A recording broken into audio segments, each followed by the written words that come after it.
Welcome. Okay. We are live, ladies and gentlemen. Been a while, still rusty, but we are finally live on the scene. That's on the scene, SCEN, no E in the end, but we're gonna pronounce it like that because we set trends around here. I got my guys, Germ So True, Vic Jr., I'm Mo Schefter. We got a great show planned for you guys today. We got two topics on the agenda, two topics and two topics only, and it's gonna be some heat. First on the list is the biggest beef with the top 100 list. And then second on the list is we are going to go around the horn and each of us list the top five quarterbacks of 2020. Why top five? Because top 10 is just too politically correct. We want to do top five and we want to hurt some feelings and offend some views. Germ, I'm gonna let you say hi to the people while I share this link all over the Facebook groups. If you are on Facebook, follow us. We got plenty of groups: Views from the 22, the Petty Sports Network, 94 Feet of Life, Stoppage Time FC, Petty in the Outfield, Fight Threads, new name coming soon. We got groups among groups. So if you're on Facebook and you're not on any of them, shame on you. Shout out to Petty Gaming Group and the Black Sneaker Market Exchange. Go ahead, True. Germ So True, True Man False World in the building. Views from the 22, back on the scene. Literally, it is going down. We're gonna go ahead, man. We're gonna break down some very, very intricate details about this top 100 list. Gonna be three in particular views that I know we all gonna come with. At the end of the day, man, that this top five quarterback discussion is going to get interesting because we gonna have somebody who gonna put somebody probably too high, somebody too low, possibly. We're gonna have some fun with this, but it's just views, baby, just views. That being said, man, Vic, man, go ahead, man, talk to the people. What's going on, folks? Man, just ready for another football season, ready for another show with these guys. We just do this for fun, for the love of the game, bro, and just to have the discussion with these guys is the best part about it, man. The brothers right here, Germ, Mo, ready to go, man. Indeed, we are ready to go. Indeed, we are ready to go. So the NFL, as they do every year, voted on by the players allegedly after this year. I'm gonna have to start fact checking that. They come up every year with the top 100 players of 2020, and they say that it is voted on by the players. Now, most years, that list is somewhat accurate. There's always one or two guys left off. There's always one or two guys ranked a little too high or a little too low.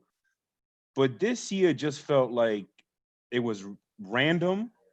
Felt like a lot of people were there ranked as high as they were off of name alone. It felt like some guys were overlooked, especially some guys in the trenches. But what else is new? Shout out to the beef. And speaking of beef, Germ, I'm gonna start with you. What was your biggest beef or your biggest takeaway with this NFL Top 100 list? Well, the first thing for me, and more most important thing for me was, I thought the number one player was a little bit too, um, I thought it was a little bit too much when it came down to picking the number one player. I thought Lamar Jackson was, he had a good season for, the standards that are set for the quarterback position and an offense like what they have. His numbers are very, very similar to that of Colin Kaepernick, but we never seen Colin Kaepernick rated the number one player in football. I wanna be honest when I say this. I think he's an has an extremely high ceiling when he has the football in his hands. When it comes to him running with the football, it's just when it comes down time to make quarterback decisions, those are things that he still struggles with. So overall, what I want to see is, I don't want to see a list in which we overreact to the MVP of the league because he was not the best player last year.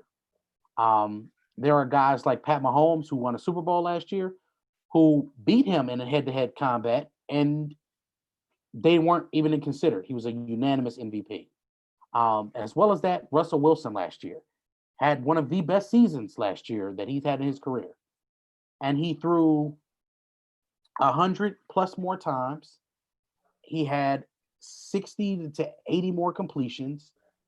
He threw five less touchdowns and he threw four less interceptions than Lamar Jackson last year. And he wasn't even considered. He didn't even get a vote. I don't like that energy, Mhm. considering that we can argue and say he should have arguably been one of the number one player last year, along with Pat Mahomes. Those are two players that I don't think you can really overlook when it comes down to top 100, considering what they did last year, especially. But let me just throw this one name out there that was also in that list, and that's Aaron Donald. Aaron Donald could be the number one player every year, considering what he means to football. He is arguably the best football player on the planet every year, and we do not consistently talk about him. And I don't like that at all, considering that we just overreacted to 1 year from a guy who didn't throw for more than 3,200 yards in the air, and a guy who threw 401 times total. So with that being said, I'm gonna pass it on to back to Mo, so he can maybe give his, and we'll go to Vic. Well, see, I think just to go off to you, some of your things you said before I pass it to Vic, it is we got to be careful with how much we really digest from the media, because I'm gonna keep saying this: the media is building Lamar up just to tear him down. There is still a lot for this kid to prove, a lot for this kid to improve on before he can become this great player that everybody's trying to put him on, this pedestal that everybody's trying to put him on. We've seen this league swallow 1 year wonders, like just release the Kraken on them 1 year, and then you never hear from them again. It's regression after regression after regression, particularly the quarterback position, and the list goes on and on. Consider this for a moment, right? Derek Carr would have won the MVP had he not gotten injured that one season. So look at where Derek Carr, where he was. Let's pretend in a parallel universe that he did finish out that season and won the MVP. Well, guess what? I don't care how many parallel universes you are who you are. Derek Carr was not going to keep peaking. He's been regressing ever since. Look at Matt Ryan. MVP year, peaked, regression ever since. I'll take it a step further. Look at Aaron Rodgers. After his MVP season, I think he had 2 MVP seasons. After the second one, it's been just a steady diet of mediocre play by a quarterback who is supremely talented. So just easy on that. We have an obligation to see what we see on the football field and interpret it objectively, when we don't need to inject all these narratives, especially into players who still have a lot more things they need to improve on before we declare them unanimous MVP. I'm gonna get to my biggest beef. Vic, I just wanted to touch on some of Jerm's point. What's your biggest beef with the NFL top 100? Well, real quick, I wanted to just throw in a little bit of what y'all talking about with Lamar. I got a few numbers here I'd like to share. Go ahead. Courtesy of thehuddle.com. Yards per carry for the Baltimore offensive line, 5.0. That's ranked number 1. Sacks allowed, 28, ranked number 5. Percentage of pass minus hurry, hit or sack. They at a 19% rate in which Lamar was either sacked or hit. That's good for second overall. Wow. So that means 19% of the time he dropped back, it was either getting hit or for a sack. That offensive line was unbelievable. Pretty much, I mean, and then their yards first contact was 2.4, good for 5th in the league as well. So that offensive line was obviously the best offensive line, and I'm pretty sure all three of us agree in 2019. Yes, indeed. They gave him insane protection, as well as not only having so many carries, but they also still averaged the most amount of yards per carry at 5. So you have a situation there where the quarterback had the best blocking. Granted, he didn't have the best pass catching options, but he had a lot of help compared to the other quarterbacks on the list. That leads me to my biggest beef, which is the amount of offensive linemen on this list is tragic.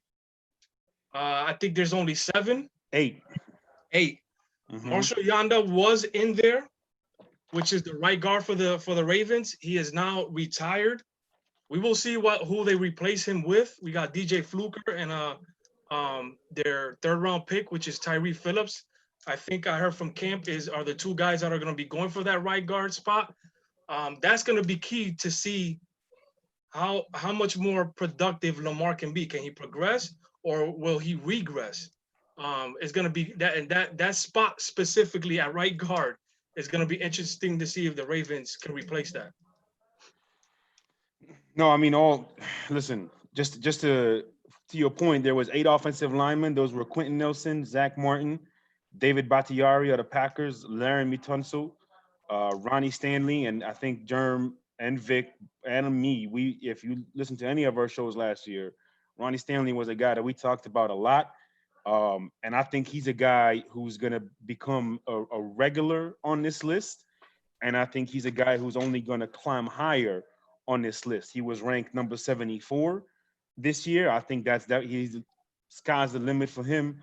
And then Ryan Ramczyk, right tackle for the Saints, and then the 2 interior linemen for the Eagles in Jason Kelsey and Brandon Brooks, who have been a model of consistency on the inside their entire careers. Certainly some guys that were left off. When you consider that there was in total 20 defensive linemen and pass rushers, and there was only 8 offensive linemen. I think there's a bit of a just a bad ratio there. And then there were 8 corners. And as far as the corners are concerned, just my opinion on this, I think if you're a top 10 corner, you deserve to be on this list just because of the respect that I have for corners. My biggest beef with this list, however, is something that troubles me deeply and something that's truly quite concerning, because we're getting to a point where we are truly valuing flash over substance, where we are truly determining players' values by their fantasy rankings. And when it comes to the quarterback, when it comes to the NFL, period, stats. But when it comes to the quarterback position, if we are going to start evaluating these guys based off how they run, based off their ability to scramble, based off their ability to whatever, we're getting into a problem. And if we're starting to overlook the guys who are polished quarterbacks, who just play the game the way it's supposed to be played, understand how to manage it, understand when to take shots, they're not scared. And what I'm getting to is Ryan Tannehill, Josh Allen, and Dak Prescott made this list. Now, Dak Prescott might be the number 1 guy out of those 3 names, but Carson Wentz didn't make this list. That, to me, almost discredits the entire list. Add that Myles Garrett was 80, but I'll leave that for Germ to rant about another day.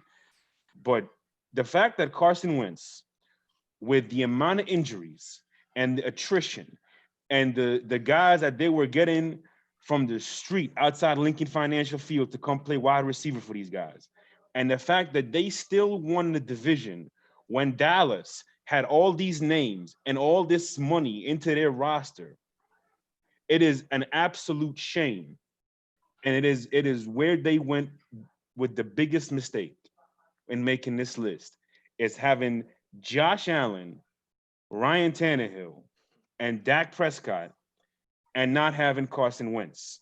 And I'm starting to feel like Carson Wentz is getting that Andrew Luck treatment.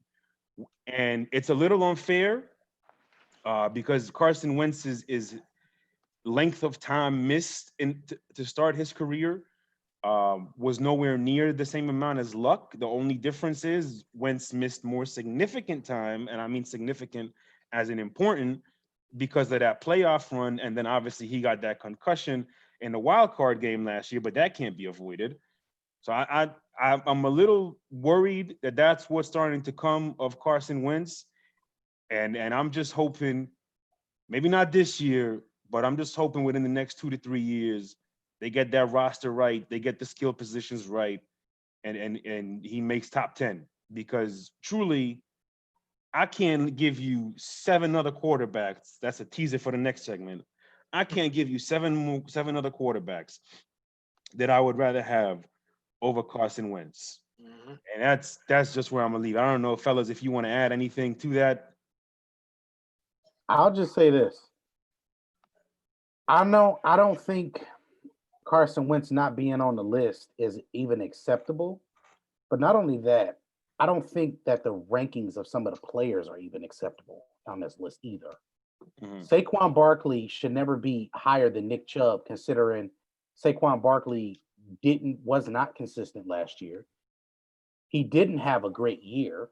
Missed And 3 then to games. mention, and also to make all of this even worse, I can argue and say that Nick Chubb probably had the best year out of all the running backs, not named Derrick Henry, and he was after Saquon Barkley, after Aaron Jones. Aaron Jones led the league in touchdowns last year, but does that warrant him being ahead of Nick Chubb, who probably played and carried the most load out of all of those players? Saquon Barkley doesn't carry any loads, but we're not going to get into that part of it. I'm just gonna be real with you, man. I don't really like the list. I feel like the list was very, very friendly, meaning friend and buddy. So if everybody likes certain people, so they highlighted certain people. I felt like Myles Garrett didn't get higher on the list because somebody will say he played 10 games, but he averaged a sack a game. The people above him didn't average. Some of the people above him didn't average a sack a game. TJ Watt could have been higher on the list. He was a monster last year. So with that being said, the list was terrible. I'm just gonna call it what it was. The list was terrible. Don't put it out next year like that, because we're gonna be right back again. And next year we're just gonna come up with a views top 100 and just call it a day. Yeah, that's definitely gonna be added to the list. You got Trav, what's up going on, Trav, saying my guys, what's up? Big shot, contributing with Josh Allen, FOH. I'm sure our more mature audience can figure out what that means. And then he also said hashtag Saquon slander. Yes, And we shall slash these folks. all right, so let's move. Are we still? I don't know what just happened. My computer screen went black for a little bit. Yeah, no, I'm we're like, good. We're good. okay, we're still good. We're still on the live. Yes, we are. All right. So we'll move on now to the next part of this show. And this is where it's going to get fun. If you got some popcorn, if you got any adult beverages, if you got something you watching on Netflix, this is the time to pause it. Brett Brown's firing will happen eventually, so you ain't even got to watch that. We just want your attention right now for the next 20, 25 minutes, because it's about to get personal. In the words of Germ So True, we're about to be on some trash. We are about to list our top 5 quarterbacks for the 2020 irregular season, because it has been one irregular ass year. And I'm going to start with the scout extraordinaire himself. For some reason, we can only see him from the nose up right now. Oh, my bad. Show them the shirt. Show them the shirt. Let him see the shirt. Let him see the shirt. Let him see the shirt. Lift it up a little bit. Still can't see it. There you go, baby. Trap. You can find that shirt on the website if you haven't realized by yet. That's the Trap Play, and the T, the R, and the A, and the P are in the fonts of blocking assignments. Yes, a very well created T-shirt. It was. Shout out to HVD Studios. Vic, we're gonna start with you, sir. Give us your 5th ranked quarterback of the 2020 irregular season. So, I'm gonna piggyback a little bit off of what y'all just said about Mr. Carson Wentz. Epic tragedy that he was not on the list. Just to keep a long story short, if you're gonna put Josh Allen in that list, if you're gonna put Lamar at number 1, I mean, we're talking about a quarterback that, if everything is going well for him, right? Hypothetically speaking, if that's a top 10 player overall, it's a top 10 talent overall in the league, at the most important position in sports. So I was torn between him and somebody else, and I ended up going with the somebody else, which leaves Carson 6 on my list. No debating that. He's like Mo said, we just cannot find 7, 8 quarterbacks better than Carson Wentz. Mm-hmm. But I decided to go with Kirk Cousins. Ooh. Kirk at number 5. Ooh. Kirk is my 5th ranked quarterback. I think he had an unbelievable season. He's had 2 unbelievable seasons, but 2019, they had a little bit more protection. They had a little bit more consistent running game. His receivers were improved, as I still believe Stephon Diggs and Adam Thielen have yet to reach their potential. Stephon Diggs is now in Buffalo, unfortunately. So they followed that up with drafting Justin Jefferson out of LSU. It's going to be interesting to see what they do with him. He is not Stephon Diggs per se in the way their styles of play and things like that. But I think that, and I know Germ, that's one of his favorite guys coming out in this draft. It's going to be fun to see what they do with him. But Kirk, in the pocket, bro, he was probably, again, top 5, top 3 maybe. In the pocket, he was unbelievable. The accuracy was just on point. Guys were catching balls on stride. Didn't have to break stride too much. Some of his throws were incredible in the pocket. He does struggle when there is pressure. But as every quarterback will do, I still think he's in the top half in the league when it comes to throwing under pressure. And then again, his on-target percentages, bro, like he has some really, really impressive throws. We can of course show some film in the future on some of these impressive throws that he had in 2019. But go ahead, take it. Germ, sir, you're 5th. Well, Kirk Cousins, obviously, Kirk Cousins didn't make my list. And I'm an advocate for Captain Kirk, a bigger advocate for him than most people are, because I think he's given sometimes the least to work with as far as talent in front of him sometimes, and also injuries have played a big factor. So I don't have Drew Brees on my list either. Just a spoiler alert. I don't have Aaron Rodgers on my list either. Just another spoiler. Enough spoilers. Give us the feature film. I don't think anybody does. And with that being said, number 5 on my list is Carson Wentz. I have to put Wentz at 5 because I think altogether, Wentz is probably one of the most talented quarterbacks in the NFL, just from a talent standpoint. Being able to see him take Tito in them and be able to utilize some of the players that he had around him the way he did, that solidified him as a top 5 quarterback for me. He's not number 1, obviously, because decision making is very, very questionable at times. But Carson is one of the 7 quarterbacks in football that he can go win you a game. He can lose your game, but he can go win you one too. He can get you, and in January, he's a guy who can potentially be a game or 2 away from getting you to February. He's that type of quarterback. So Carson Wentz, number 5 on my list. Okay. Now to Mo for his number 5 guy. So we don't listen. We don't know each other's lists. Like we said, listen, let's do this show, and that was the end of the conversation. We said we're gonna reveal the list on the live to each other. Carson Wentz is number 6 on my list, and if you know me, you know I am driving 2 trains, 2 bandwagons. I got the Brady bandwagon, and I'm micromanaging the Wentz bandwagon. The only reason Carson Wentz didn't crack my top 5 is because I need him to play some more significant games. That's the only reason.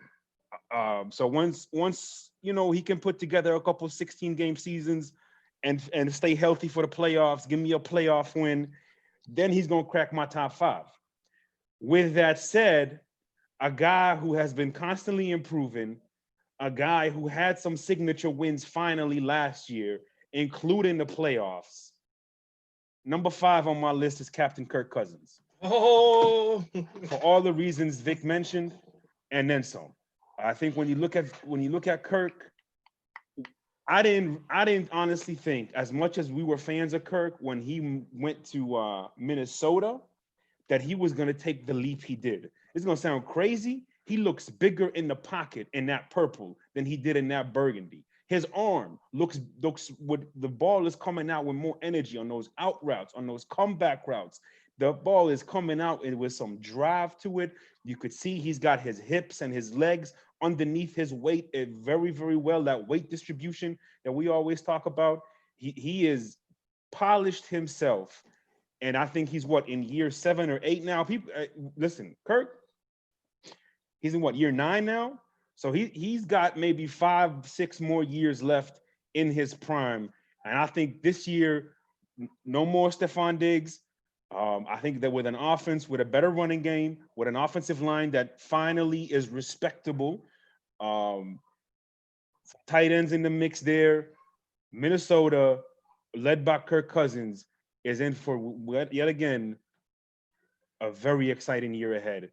And that is for that reason, he is number 5 on my list. And what cracked him, what made him number 5 to me, is that win he had against New Orleans in the playoffs.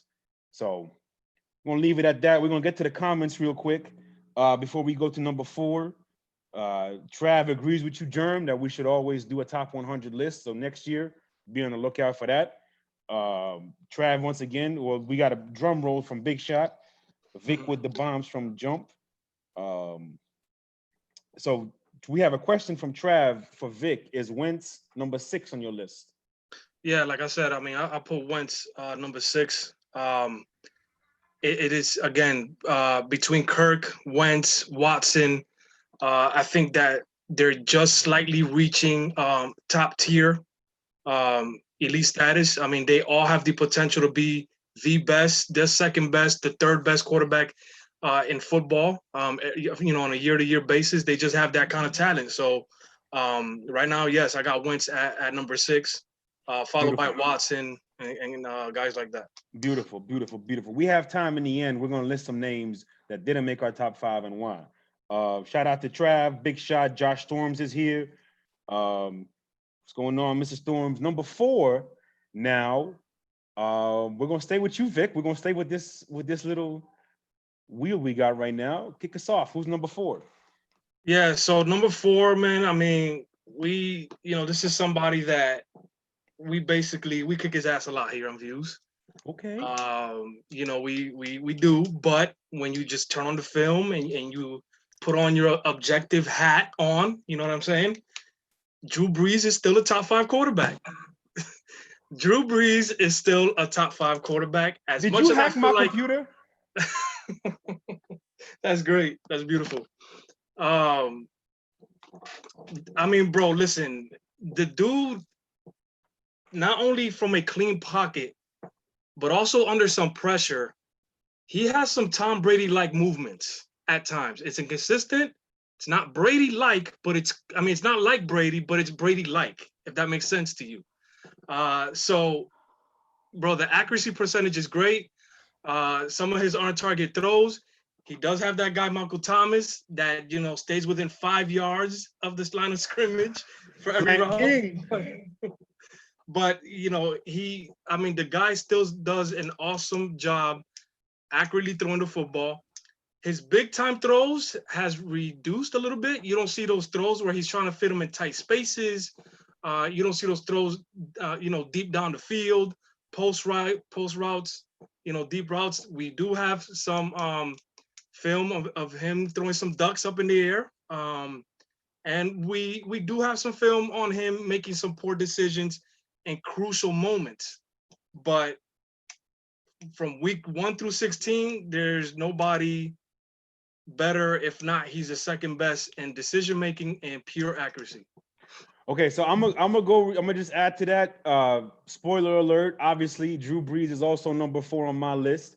As much as we critique him, look, when it comes to the quarterback position, when you look at the pool, it's deep, but it gets shallow quick, or it's shallow and it gets deep quick, however way you want to look at it. And you just can't deny the resume. We could talk about the scheme. We could talk about the missed throws. We could talk about his inability to throw corner routes as the season gets deeper.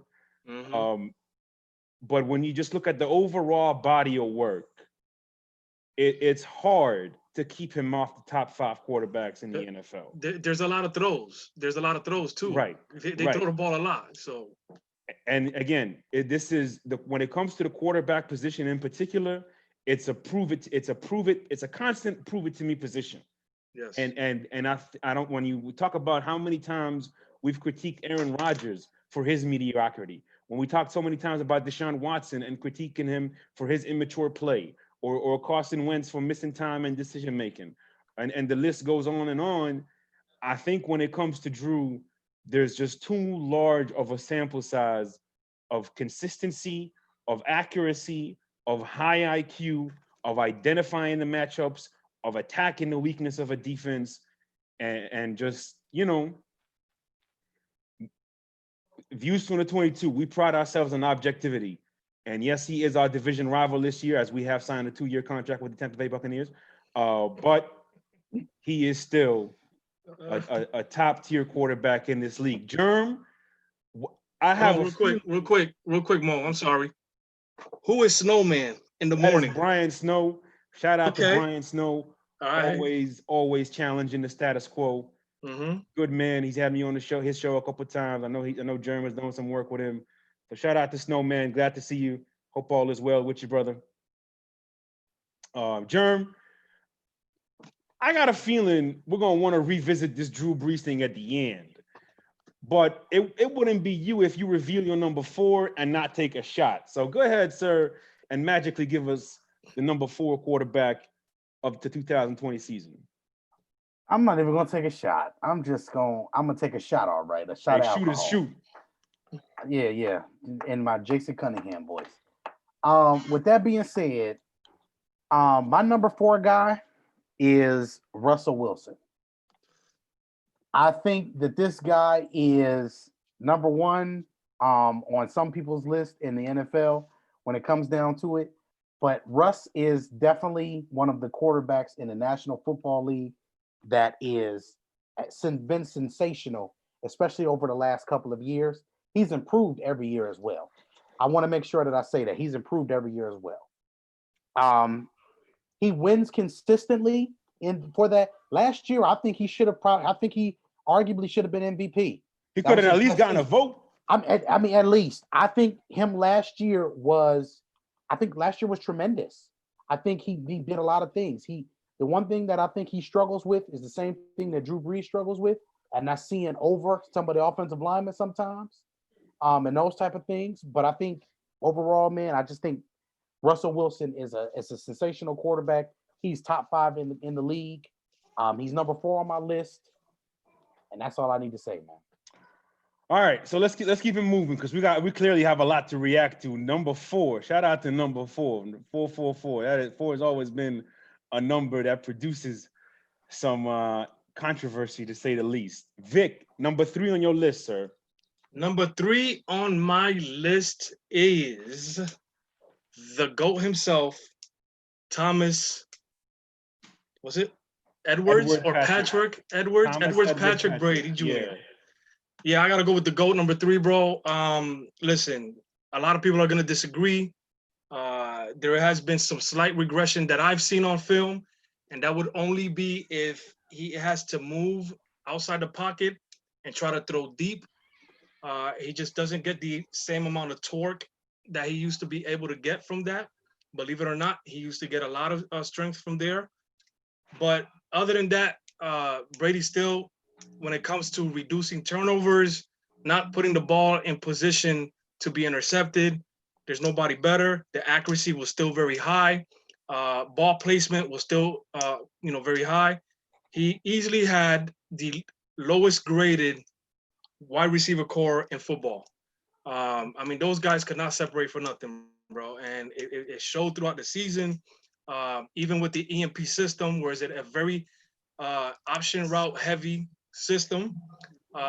Phil Dorsett and those guys just could not get on the same page with him. There's plays where Brady, you could tell, was giving him some sort of signal, whether he wanted it to go deep. Phil would run another route. Brady would throw the ball deep, and there would be 20 yards between Philip Dorsett and the football. So it was things like that he went through. The protection wasn't great. They did miss the center. David Andrews was a big loss for that offensive line. I still think the left tackle should not be playing left tackle. I think he's a left guard based on just his size, because the kid has tremendous talent. Jerem, if you got a name for me there. Isaiah Wynn. Isaiah Wynn, thank you, Georgia. And again, Brady's going to go now to a situation where we're going to see him get guys with a lot of separation, with a lot of separation. People hate when I say this real quick. I have to throw this in, but Mike Evans is a revamped Randy Moss. And I think that it's very possible we're going to really see what this kid is about. I don't believe that they're going to throw it as deep as they did last season, obviously with Jameis Winston. But I think the throws that will go deep are going to be accurate and on point, period. So it's going to be fun to see what Brady does, but he is my number 3 quarterback going into the 2020 season. All right, Germ, number 3. Number 3 on my list, he got the invisible juice. So when he put it on, it's on. I got steaming Willie Beeman, Deshaun Watson. Oh, man, you scared me. Man. Yo. Man. Yo, that's great. Yeah, I got Deshaun Watson. Listen, the only question that I have for Deshaun Watson, it's not heart, it's not arm strength, it's not decision making, it's consistency. Consistency with one thing, and that is making sure that he's on time with the ball. If he's on time with the football, he's as accurate as everybody, and he's as accurate as all of the top tier guys on the list. It doesn't make a difference. Now, with that being said, Vic, watch your mouth. I'm never tripping. Film over feelings. At the end of the day, the point is here with Deshaun Watson. Deshaun Watson is one of those guys that you see he can make all of the plays that you need from him. It's just we would probably see more production from him had he not been with such inept people in the front office, inept coaching staff. Fair. We can arguably say that Deshaun Watson may have been in the AFC Championship game if he didn't have the problems that he has. Fair. The issue again is it's not him all of the time. It is the people around him. And that's not talking about the teammates, just his offensive line could be better. His coaching staff needs to be better. And also, well, it doesn't help when the coach that's not good is the GM and he's not good at either job. So it just doesn't work. So with that being said, Steeman, Willie Beeman, Deshaun Watson is my number 3 guy. Yeah, I mean, listen, Bill O'Brien, he ain't it, Chief. He just ain't it. He just ain't it. Disgusting. He just ain't it. And where I realized he wasn't it is when I saw this behind the scenes thing of Belichick and O'Brien talking, and it's like it's just a whole clip of Belichick telling Bill, "Yo, simplify things." He's like, I don't want to see all these guys in motions and all these check with me's and all these this and that, and you're putting a guy in motion in every play. And for the most part, he's still doing a lot of the same things. There's a certain complexity to his offense that's unnecessary. Sophistication is good, complexity is not. And it's a thin line, but the good ones find a way to stay on the line of sophistication. Number 3 on my list, and what you're gonna notice would really look at most of everybody, I'm pretty sure, but my whole list was based on can you throw from the pocket? If you can't make throws from the pocket, you're not making my top 5. You're not making my top 10. Exceptions everywhere, obviously. And to me, this guy was always, I would say, for the last 5 years, this guy has been in my top 10, somewhere around the 7 and 8 range. But what I'm starting to see from him, what I saw from him last year, he's in my top 5 now. Matter of fact, he's in my top 3 now. And to me, my top 5 list goes 5 and 4, gap 3. and that's Russell Wilson. I think there is no denying the production. There is no denying the impact. There is no denying his ability to make a team that has always seemed offensively under-weaponed or under-tooled, whatever term you want to use, and yet somehow he has constantly found a way to make big plays, to keep the chains moving, to win football games, to win meaningful football games. I think as long if just a better defense in Seattle, and you will see Russell Wilson play in his third Super Bowl at some point. I just feel like that is inevitable. He might have to wait till Tom Brady leaves the NFC, but that's a different story for a different day. I think when you look at, again, scrambling, just because somebody scrambles from the pocket, that doesn't mean he's looking to make a play. That just means that he can't make the play he needs to make from the pocket. So he's got to go outside the pocket. Okay, that doesn't impress me, right? And when Russell started impressing me was when he started implementing the 3-step drops, the 5-step drops, the under center stuff, and all those good stuff. I'm not going to say who and I'm not going to say when, but I know he will come up again later in the show, and I'm gonna leave it to that person to go into more detail about Russell. So now we are to number 2. And fellas, I'm gonna give y'all this option. We can either each list on number 2 and then on number 1 how we've been doing it, or I go to Vic and he lists his number 2 quarterback and his number 1 quarterback simultaneously. So Vic, how do you want to do this? You want to give us your number 2 and number 1, or you want to stick with the same game plan? Wow, why do I get to decide? That's a tough choice, because let's do it together. Let's name both of them. Yes. Go ahead, brother. So wait, before you go, I'm sorry. Let's just Trav said Brady is 75 years old doing his thing. Big shot, appreciated the Deshaun Watson listing, Germ. And then Trav said D Watson needs consistency and to get the hell out of Houston. Or I'm gonna add this for Trav, get Bill O'Brien the hell out of Texas and maybe even professional football as a whole.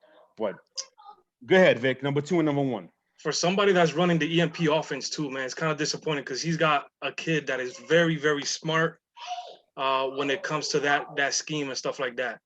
But my number 2, so obviously there's one name that we have not discussed yet on this show.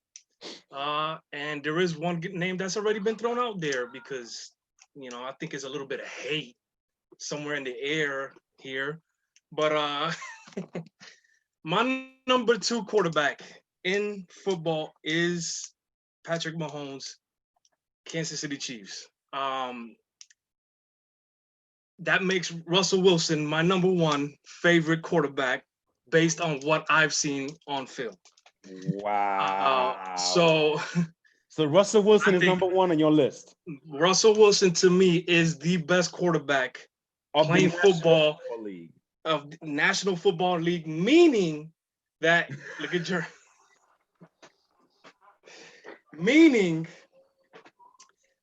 Russell Wilson, Germ, you better have your volume still up. He put himself on mute and everything, yo.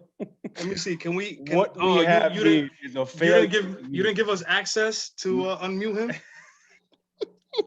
Listen to me, young man. Russell Wilson is not only the best quarterback in the NFL, that makes him the best quarterback in the world right now. Okay. Apparently he's in the comment section now, and he says you drink prune juice with ice. Yo. Anyway, film over feelings, young man. Oh man. Anyway, so bro, listen, I'm gonna start with Patrick. Very unique quarterback, extremely unique talent. I mean, you got a kid here that has not even reached his mental potential. Definitely. Germ, you're interrupting. You're taking away from what I gotta say here, sir. All right, get it together.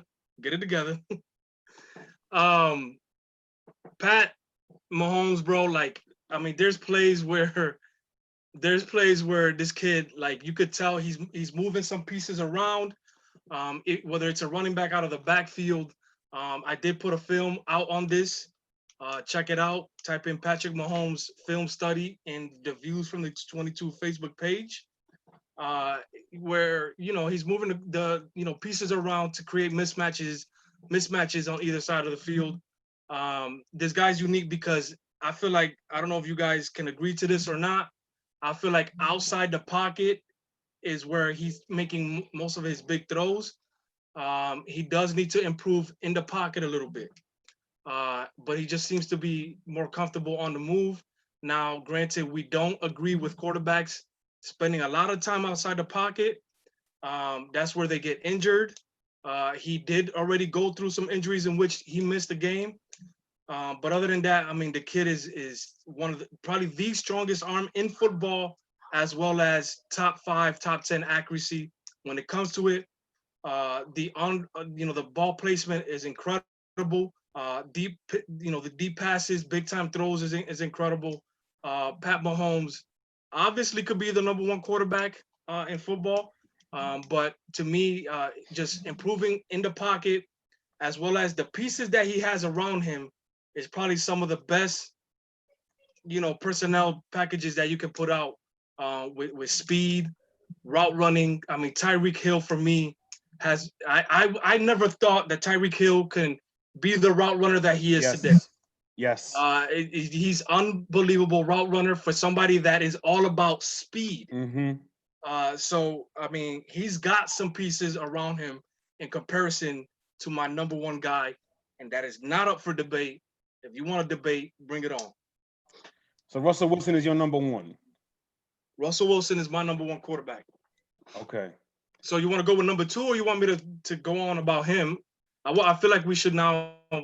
Okay, Jerm, give us your number 2 and your number 1, and a brief description of your number 2, and then I'll go with my number 2 and my number 1.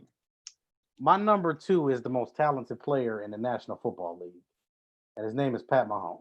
It's really simple. He's the most talented player in the league. To be all the way honest with you, why I say he's the most talented? Number 1, he has the best arm talent we've ever seen. Number 2, to go along with all of those different things, he's still developing as a player. So if you see him being able to take the game in his control at the end of the game, the way he has been able to at this young of an age, it's going to be really interesting to see as he grows and matures and all of the things progress and everything really slows down at a next stage. I think Mahomes is the most gifted quarterback we have ever seen from an arm talent standpoint, from a quickness standpoint, being able to get out of the pocket and use his mobility for good, even more talented than Mr. Aaron Rodgers in that aspect. I mean, in the Super Bowl, he had more meaningful runs than anybody on his team for a long while. And the 49ers, for that matter. I mean, we can argue that. You know what I mean? So with that being said, Mahomes is number 2. Number 1 is the GOAT. I can't put Brady not at number 1, considering he's won and he's been the most consistent over the last 20 years. 2 decades of doing what you do at the level that he's done it. I can't take him out of the top 2. I can't not make him number 1. If we want to talk about him moving outside the pocket, he's such a master in the pocket. He don't need the outside of the pocket. It doesn't make a difference because the man is just gifted. Mentally, the man sees stuff before it happens. We were in a film study session last year.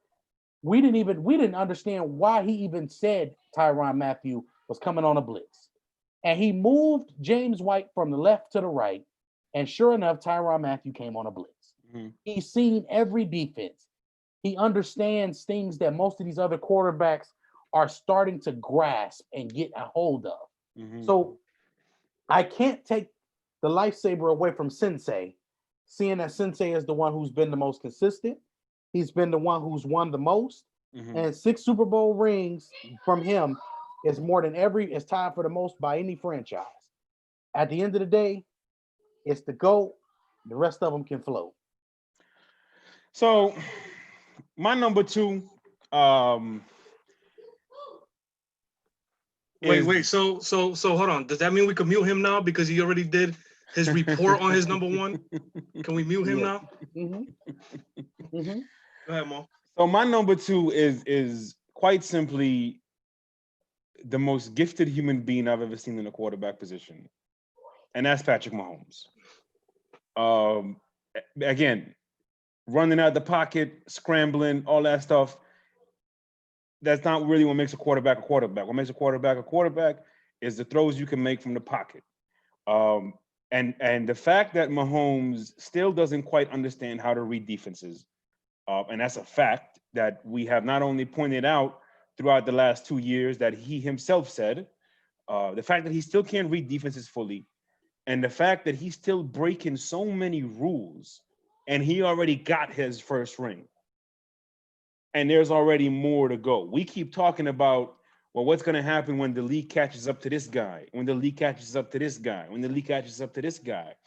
I don't think we are anywhere near a point where we say what's going to happen when the league catches up to Mahomes, because Mahomes is still catching up to the league, and he's dominated because of just how gifted he is. And also shout out to Andy Reid, that scheme, the development, the play calling, the personnel that they have just meshes so well together. Everybody has a role. Everybody has their own thing to do. They contribute. They play well together. They play as a team. That's why they are champions. But he is number two for me.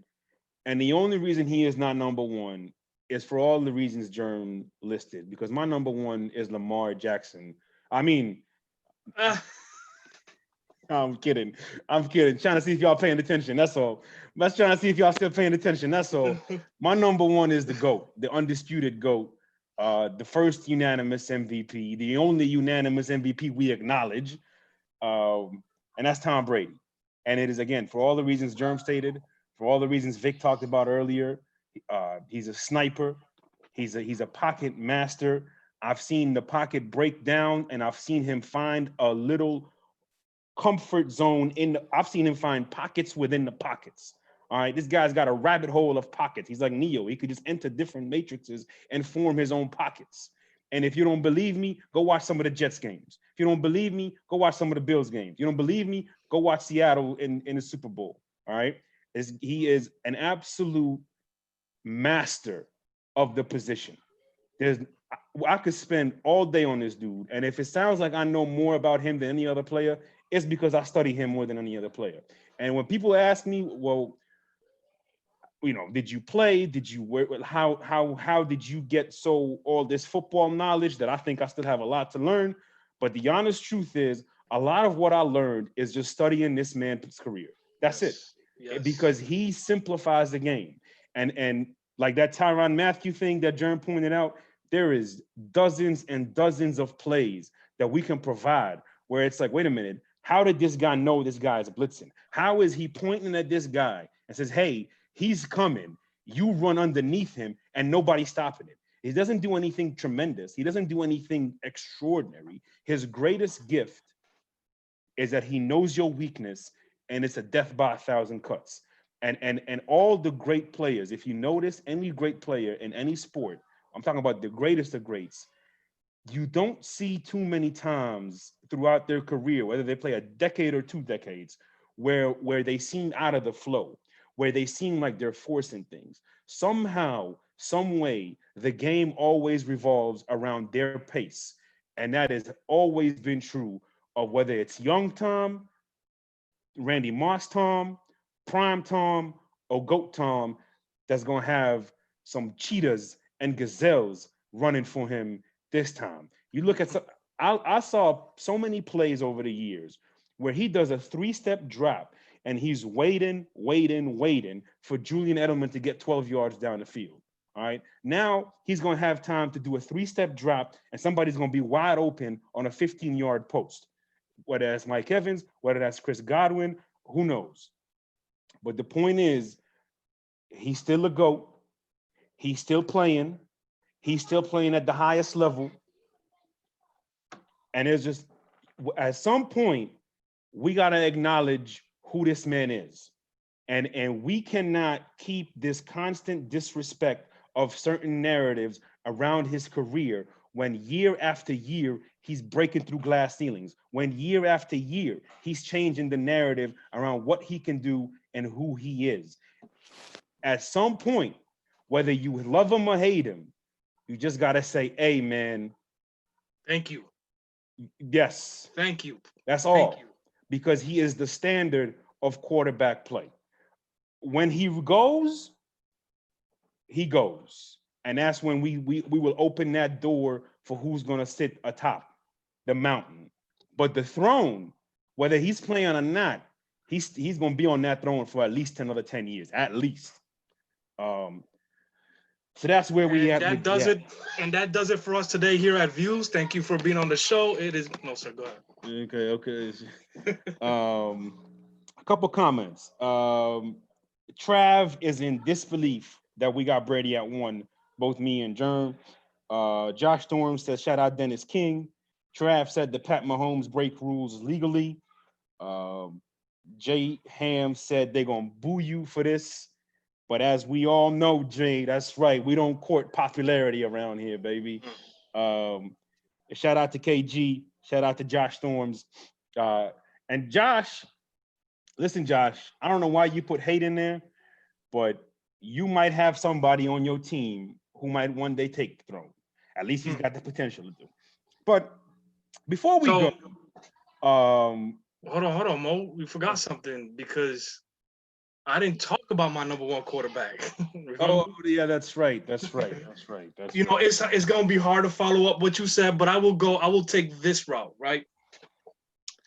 When it comes to Russ, I feel like this is a guy that's 32 years old, right? 32 years old. The way his career is going, it gives me a lot of similarities to how Brady's career was going. Good head coach, good running game. The theory was that he needed a good defense. He needed a good running game to progress and to win Super Bowls, right? Wasn't that the media thrown at Brady? It's the same thing that is happening with Russ. The past couple of years, Russ has shown tremendous pocket awareness, tremendous pocket ability when throwing.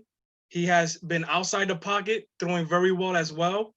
I will put films again. All of this is going to be some film studies following this, Jeremy. You know that we don't talk about it. We also show it here. So I think Russ is still trending upwards. Now I need Pete Carroll and them folks to get this man some protection. It is time to get him some protection. He's got some weapons to work with right now. Please get this man some protection because he's gonna need to stay in the pocket.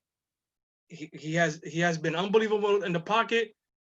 PFF has him graded as the number fourth best in the pocket with their metrics and things like that. So from what I saw on film, I cannot disagree with that. Russ, I think, has some very serious potential. Even at 32 years old, I think he's going to progress. Joe Burrow, we're going to talk a lot about Joe Burrow in the future as well. That kid has some unbelievable things as well. I call him Joe Brady Burrow. So, I mean, it's going to be fun to see. I heard Germ calls him Russell Lamar Wilson. Is that true, Germ? Who said that? I'm just putting words in your mouth for the point of antagonizing the views. Oh no! I know. Listen. I need you to speak your mind. So let's recap because we're gonna recap, and then we're gonna get out of here with closing thoughts that hopefully turns into an argument. So how long did the show? How long are we into the show? We're at an hour now, so let's go 10 more minutes and get the people out of here. Nice. So let's review my list. Kirk Cousins, Drew Brees, Russell Wilson, Pat Mahomes, Tom Brady. Germ's list: Carson Wentz, Russell Wilson, Deshaun Watson, Patrick Mahomes, Tom Brady.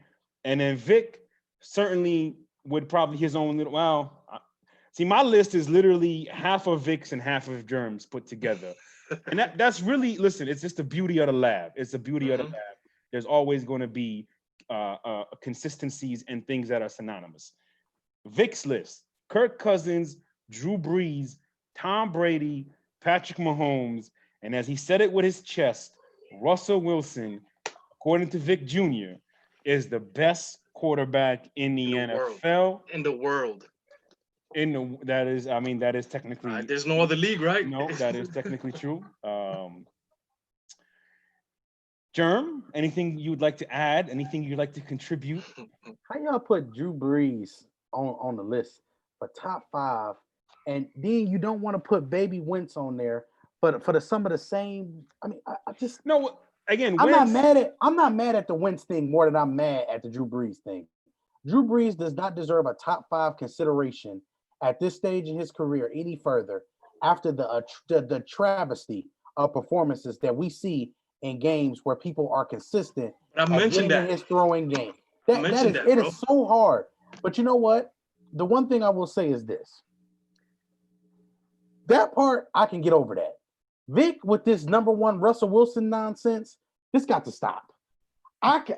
Your number 1 quarterback can't even throw the ball on time half the time. I can't take it. Hey, listen, we could do one of those, one-on-one studies what we did with Saquon 2 years ago. Absolutely. We could do that where we're going back and forth and we're just letting his film play, dog. We can do that. We can do that. Look forward to that, folks. Because we about to argue for about 3 days about this one. Yeah, see, that's the thing, is that we're going to get off this live in about an hour and a half. My phone line is going to ring. It's going to be Germ. And then about a minute later, Vic's going to very annoyingly and loud answer the phone and interrupt whatever me and Germ was talking about. And that's when the argument is going to start. And I'm going to be sitting there with my international gourmet coffee and watching this argument ensue. Closing thoughts. We'll see if there's any questions. Could the Grinch that stole the Lombardi been a top 5? Who is he talking about? That's a Trav question. The Grinch that stole Lombardi's is Aaron Rodgers.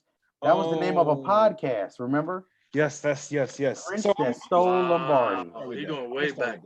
And yes. I hope Jay Ham is still here. Jay, if you're still here, let me know. We all remember 77 yards versus Denver in 2015. Okay. And that was sort of the first or second season of me being in the Petty Sports Network Facebook group. And as always, my views don't court popularity.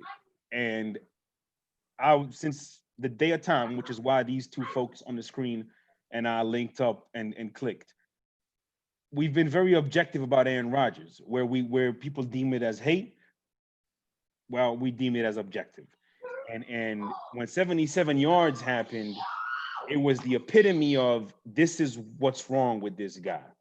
Simple throws, quick reads, handling frustration, identifying the weakness of a matchup. Now, granted, it was against one of the best defenses of the last 20 years, but that game is really just a microcosm, I think is the word I'm looking for, of his entire career. Mm-hmm. Whereas when you need the quick plays, when you need the chains to move, when you need to be efficient, when you need to protect your defense, there's a lot of those areas that he falls short in. And I can't put him in my top 5 because he has been consistently frustrating to watch for the last 5 years. I'm gonna be fair. I'm gonna keep it so fair. For the last 5 years, he has been consistently frustrating to watch. And for that, I'm not putting him in my top 5. It's night and day between watching Brady and watching him work. There's so much differences. It is unbelievable. Obviously, physically they're different, but mentally, where we feel is the most important part of that position is different. I mean, he, again, like Mo said, he chooses to pick the bigger plays over the small plays, the moving the chains, keeping the defense off the field. I think he's still a top 10 quarterback. That's not going to change. Yes. But it just goes to show you that position, there's just not 32 deep. It's not a 32 deep position where you can say guy number 15 to 32 is going to be able to jump, make a big leap to the top 10 or top 5. So, you know, other than that, man, I kind of forgot where I was going to get to with that point. But, you know, again, you know, Rodgers, again, I think he's 8 or 9 on my list. But other than that, Germ, I don't know if you wanted to add something to that. I'm gonna say this: we've seen Aaron Rodgers in the NFC Championship game 2 times the last 5 years. Yes. In both of those games, he lost to a 49ers team that stumped him, that beat the hell out of him, and then he lost to an Atlanta Falcons team that was beating the hell out of him. In both of those games, you will notice that the Atlanta Falcons and the 49ers both were not only doing whatever it was that they did best, their bread and butter was destroying the Green Bay Packers. You'll notice the next week, Brady had the same thing happen to him. He came back and they end up winning the Super Bowl. Same difference. We're talking about being down 28-3. And he came back and won the Super Bowl. Then the next time this happens, we get the 49ers. The 49ers were beating them. He throws an interception at the end of the half instead of being careful with the football, and then they end up losing by a couple of scores. You take away the 2 turnovers, and that's potentially the difference in the game. And go ahead, I'm sorry. Next week, Pat Mahomes, down 2 scores, comes back and ends up winning a Super Bowl, staying the course. That's 2 times that this happened. That's 2 times that it happened the same way. It didn't happen different ways. Happened the same way. Bad game management, terrible decision making, and overall just not being consistent and staying the course. When that happens, that's a problem for me. I can't name you a top 5 quarterback and name you above any of these guys that I named and any of the guys that they named, for that matter as well. And then you're not be consistent with those type of things. I just can't do it. That's Jeremy, I'm gonna do you one better. You said 2016 and last year. You forget 2014 when Green Bay lost to Seattle, and 2 weeks later, Tom Brady had to this day the most impressive passing performance against the Legion of Boom and the Legion of Boom's entire existence. Yes. Okay, and you could bring up that onside kick that was botched. If I got a 16-point lead in the 4th quarter and I blow it, 50% of the blame, at least, without even looking at the tape, goes on the quarterback. It's just that simple. Because if you allow the team to come back from 16 points in the 4th quarter, then that means that there was plenty of mistakes or plays that you did not make. And left on the field. And then lastly, look, I don't like scared quarterbacks, okay? I don't care if you throw an interception. You know who threw an interception in the Super Bowl? Pat Mahomes. You know who won the game? Pat Mahomes. You know who threw 2 interceptions against Seattle? Tom Brady. Still ended up winning the MVP. Okay? Interceptions are especially when you're talking about playoff football, it's an overrated stat. It's an overrated stat because each game is a story of several possessions. Okay? And when it comes to the playoffs, if you notice in the regular season, you'll see us come on the pregame show with stats. In the playoffs, we hardly mention stats because it is the purest form of watching football. Who makes the right plays, who makes the smart plays, who takes risks, who ain't scared, who's willing to take a hit and bounce right back up. And I think, I wish I could remember exactly what he said, but Ham said it on the live today about the Milwaukee Bucks. And it's not a coincidence that he plays in the same city or state as the Milwaukee Bucks. I just don't know if Aaron Rodgers is that guy, that King Leonidas that you want. I just don't know if he is. And it is for several reasons. Again, he's led the league in throwaways for the last 5 years. Why is that? Because he's scared. It's not because people are not open. No, people are open. No, people do get open. No, windows. Guess what? Windows in this league, they open fast and they close faster. Okay, as a top quarterback, you got to be able to fit it in there. And sometimes, especially in the red zone, he just doesn't want to take that risk. And if week in and week out, I'm settling for 3 points instead of 6 because my quarterback is worried about his interception to touchdown ratio, I ain't going nowhere. And I need better than that. How many times he led the league in throwaways? I don't know, but he set the record last year or 2 years ago. But Throwaways, he's throwing away after somebody's already open. He's constantly to the top of that list. Yes. Throwaways are not only outside, like throwing the ball outside the lines. It's throwing it at the receiver's feet, basically spiking it so that he doesn't make it catchable for anybody. He's scared of a tight window throw at times. But if anybody's interested, look up the stats between Russell Wilson and Aaron Rodgers since Russell's been in the league, and you're gonna see who has dominated in terms of the numbers. When it comes to those two guys right there. Very interesting stuff. Absolutely. To get to the comments real quick before we go with our final take. Jay says that Aaron is a lifetime top 10 guy for him. Talked about Brady, that he was down 28-3 with 17 minutes left to play. I mean, think about that, man. 17 minutes left and you down 25 points. Brady had to be perfect, and he was. One turnover, you needed your defense to give you one turnover, and you needed to be perfect. Shout out to our favorite quarterback. I'm sorry. Go ahead, Jerry. I'm sorry. I thought you... Oh, no, I'm just saying. You just had to be. I mean, I was just piggybacking off that. Shout out to our favorite quarterback, Myron Jenkins, in the comment section. Aaron Rodgers don't always take what the game gives him. That is exactly it, MJ. If you rewind a little bit, because I know you joined us late. I talked about Brady and how his most superpower ability is to attack the weakness of the defense. And if you look at it, that is what most great players do, is find a weakness, attack it. In any sport, whether you're talking about Brady, Jordan, LeBron, Ronaldo, the original Ronaldo number 9, Zidane, you name them. Name any great player, Venus and Serena, not Tiger because he's not playing up against anybody, but it's always attack the weakness of your opponent. That's all it is, and the great ones do that. Real quick, petty moment. Real quick, if anybody's interested, play the film back of Myron quarterbacking our shows and things like that. You're gonna see what good quarterback play is. Yes, indeed. Yes, indeed. Yes, indeed. Yes, indeed.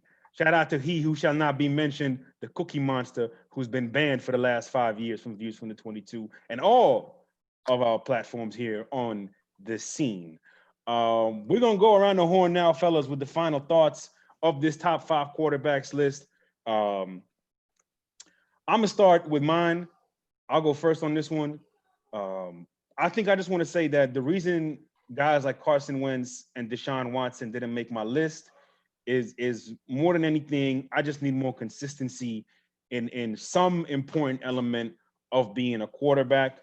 Number 2 on my final thoughts is just because a quarterback is leaving the pocket doesn't mean that there isn't anybody open.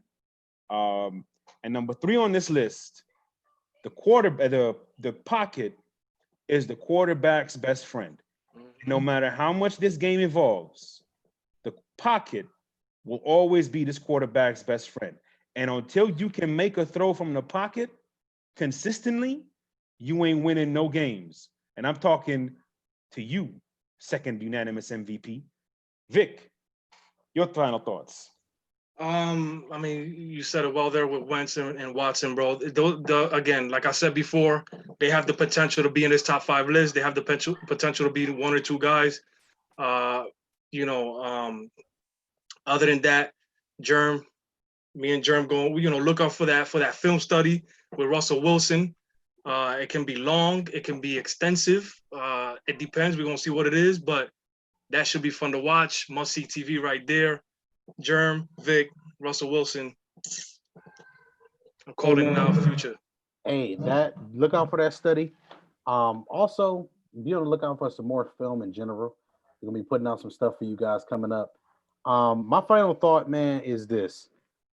I just want for people to understand that when we critique a player, we're not critiquing a player because there's hatred behind it. We're critiquing a player because the film and understanding what the position's job and the positional understanding of the situation correlates to why we're critical of the player. So I'm not critical of a dude because he's a good quarterback. I'm critical of the mistakes that he makes in crucial times and situations. So, for example, when we critique Lamar Jackson, don't be upset that I'm critiquing him because that's your quarterback. Be upset with him that he's just not a good quarterback. It's that simple. I don't have anything else that I need to say. Trash is trash. So when a guy plays like trash, you take out, if you take out the H and you add an S, and then you take off the TR, you get pretty much how they play, and that's just how it goes. TR. And look, I mean, I'm sure as the season goes on, more will be revealed. But like Lamar is probably in my top 12, if not top 10, just because of the plays that he's been able to make, right? But if you've noticed, the top 10 isn't really what we're after here. We want to know who's the top 5 guys, okay? And I promise you this, from the top 5 guys we named, at least one of them will be playing in February. And I don't even think that's a stretch in any way. I don't think so either. I think if you name the top quarterback play normally leads to what? Success. Yep. That's it. It is the most important position in all of team sports, plain and simple. So we appreciate everybody for tuning in here. We are on the new YouTube channel On The Scene. That is The Scene, SCEN. Not pronounced how it's spelled, but you're going to get the drift here. We set trends around here. Follow us in the Facebook groups, the Petty Sports Network, 94 Feet of Life, Views from the 22, Petty in the Outfield, Stoppage Time FC, Fight Threads coming with a new name, the Petty Gaming Group, the Shoe Group. We got it all, man. And it is all going to be coming to you right here on The Scene. Catch y'all next time.